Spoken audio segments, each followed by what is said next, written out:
se requiere hacer los cálculos teóricos del circuito. En la imagen se muestra cómo se calcula la impedancia del capacitor, también se muestra cómo se calcula el voltaje y la intensidad de corriente en el circuito. De igual manera se busca calcular la fase entre la corriente I con el voltaje del capacitor. Y por último, se busca determinar el valor máximo de la potencia instantánea y también la potencia promedio. Antes de armar el circuito se optó por simularlo en Proteus, para tener más o menos una idea de cómo se iba a ver la señal en el osciloscopio. Esta señal es la de la resistencia y esta es la señal que nos da de la fuente. Aquí se puede apreciar que la corriente se desfasa respecto a D por 90 grados. Fue un poco difícil medir la corriente la primera vez porque era un valor muy pequeño y se generaba mucho ruido en el osciloscopio, pero ahora ya se logró y se obtuvieron valores muy cercanos a los esperados. Igual, aquí está conectado para que se vea la fuente y la corriente. Ahora aquí se está mostrando se está comparando la señal que sale de la fuente, la alimentación, con el voltaje que se mide en el capacitor. Aquí se puede notar que hay un desfasamiento. Obviamente la señal está muy ruidosa, pero eso fue por el mismo osciloscopio. Existe un desfasamiento de 43.93 grados. Y el capacitor pues mostró valores muy cercanos a los esperados. Alrededor de los 4.8 volts de amplitud. El ángulo de fase entre el voltaje en el capacitor y la corriente que pasa por la resistencia es de casi 90 grados y el voltaje se le adelanta a la corriente. Antes de iniciar el segundo ejercicio es necesario obtener algunos valores teóricos, como lo son la impedancia del capacitor y la impedancia total compuesta por este. La resistencia de 1.5 kΩ y la impedancia muy pequeña de 1 ohm. La impedancia del capacitor la obtenemos con el inverso del producto, la capacitancia de 2.2 nanofaradios, y la frecuencia en radianes, o sea 2 pi por 25 kHz. Este valor va a ser negativo e imaginario, por lo tanto la parte real no existe, y al pasarlo a términos de fasores, su ángulo es de menos 90 grados. Mientras que la resistencia solo posee parte real, por lo tanto, su ángulo será de 0 grados. La corriente que circula por el circuito resulta del cociente de la señal cosenoidal de amplitud 5 y frecuencia de 25 kHz. El voltaje del capacitor se obtiene al multiplicar su impedancia y la corriente, similarmente con el resistor, pero con su impedancia respectiva. Se va a repetir lo mismo para una frecuencia de 50 kHz y 100 kHz, por lo que la impedancia del capacitor variará, pero el de la resistencia no, por ende la amplitud y el voltaje será distinta. Mira, aquí vas a tomar nada más el voltaje del capacitor y aquí abres el circuito para tomar la corriente va a ser la misma en este. Okay. Bueno, en el canal 1 está el voltaje, en el canal 2 está la corriente. De ahí la ajustamos, bueno, un poco menos, ¿no? La bajamos y esa la subimos para que queden más o menos al mismo, ¿no? Por ahí. No, ¿verdad? No me gusta cómo se ve. Me gusta más cómo se ve así. Y ya ahí muere, ¿no?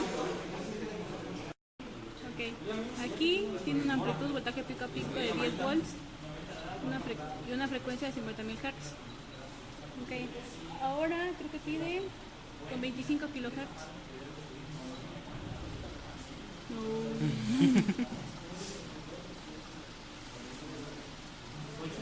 25 kHz, ¿no? Ok, ahora te vas más para abajo.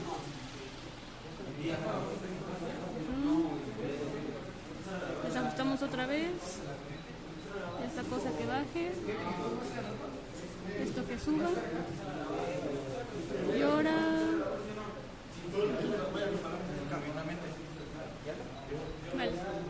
No, sigue grabando. Otra vez para arriba. A una frecuencia de Siguen. 100.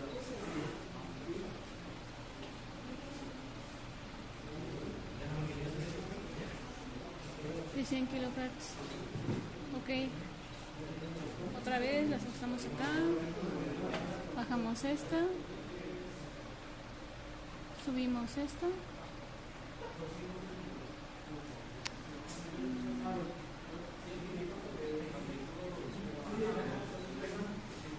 ¿Eso está bien? Sí, ¿no? Una pausa. Oye, deja de estar haciendo eso. Y ya no, me muere. Pausa. Aquí, tomas al proto, la corriente, resistencia, perfecto. Notas acá, está a 100 kilos. Un ajuste. Bajas esta. Y subes esta. Lo congelas. Y de ahí vamos a una diferente frecuencia.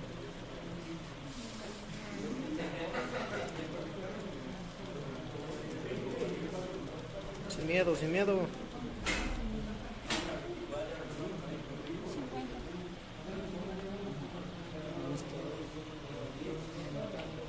¿Ya? Ahora 25. Aquí está. 25. 25. ¿Ya? Ok. Hacemos una autoescala. Nada más para subir esto.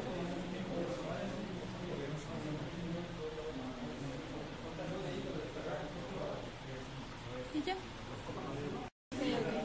Aquí el voltaje se toma desde acá. Como la resistencia está conectada a positivo, pues es igual de conectarlo a positivo a que conectarlo con la resistencia. La verdad no va a salir mi audio, así que no importa. Ok. Está a 25 kHz y las señales salen. Se supone que las ajustamos. Y son iguales. Eso significa que no hay desfase en una resistencia. Ahora le cambiamos a una frecuencia de 50. Observa, sigue siendo igual, sin desfase. Le cambiamos ahora una frecuencia de 100. E igual, las estas están sin desfase, misma amplitud.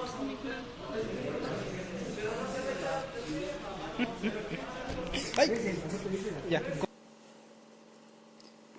De acuerdo a lo simulado y a lo medido, llegamos a la conclusión de que la corriente se encuentra desfasada con respecto al voltaje de 90 grados. El voltaje del capacitor con respecto al de la fuente está en función de la frecuencia, debido a que a mayor frecuencia el desfase es mayor. El ángulo fase entre el voltaje del capacitor y la corriente es de 90 grados y se adelanta a BC. Debido a la relación de frecuencia, vemos que el valor de la impedancia es inversamente proporcional a la frecuencia y el valor de la resistencia es constante. Si cambiamos el capacitor de 2.2 nanofaradios por un capacitor de 4.4 nanofaradios, la impedancia ZC se reduce a la mitad. Por ende, el voltaje y la corriente no van a ser las mismas. El desfasamiento va a cambiar y su magnitud también.